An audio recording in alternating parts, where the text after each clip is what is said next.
ഉപതെരഞ്ഞെടുപ്പ് വിജയത്തിന് പിന്നാലെ മണ്ഡലത്തിലെത്തിയ പ്രിയങ്ക ഗാന്ധി ഇന്നും വിവിധ സ്വീകരണ പരിപാടികളിൽ പങ്കെടുക്കുകയാണ്. മാനന്തവാടിയിൽ റോഡ് ഷോ നടത്തുന്നു. ആ ദൃശ്യങ്ങളാണ് നമ്മൾ കാണുന്നത്.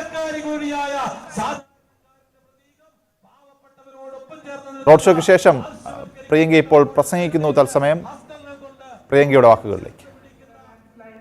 So there is a lot of work that we need to do, even just to show that the landslide was in a small area and the rest of this beautiful constituency of Wayanad is beautiful and still welcomes tourists and there is no such danger over here. അതുപോലെ തന്നെ home stay ഉടമസ്ഥരെ കണ്ടു. അവർ പറയുന്നത് ഇവിടെ മണ്ണിടിച്ചിൽ നടന്ന ശേഷം, ആ ദുരന്തം നടന്ന ശേഷം ഇവിടേക്ക് ആളുകൾ വരാൻ ബുദ്ധിമുട്ടാണെന്ന്. കാരണം അവർ പേടിച്ചു.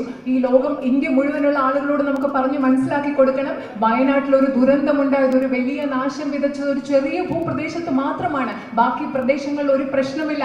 വയനാട് പാർലമെന്റ് മണ്ഡലം എന്ന് പറയുന്ന ഈ മനോഹരമായ പ്രദേശത്തെ കൂടുതൽ ആളുകൾ വരണം, ഇവിടെ സുരക്ഷിതമാണെന്ന് നമുക്ക് എല്ലാവർക്കും പറഞ്ഞു കൊടുക്കണം.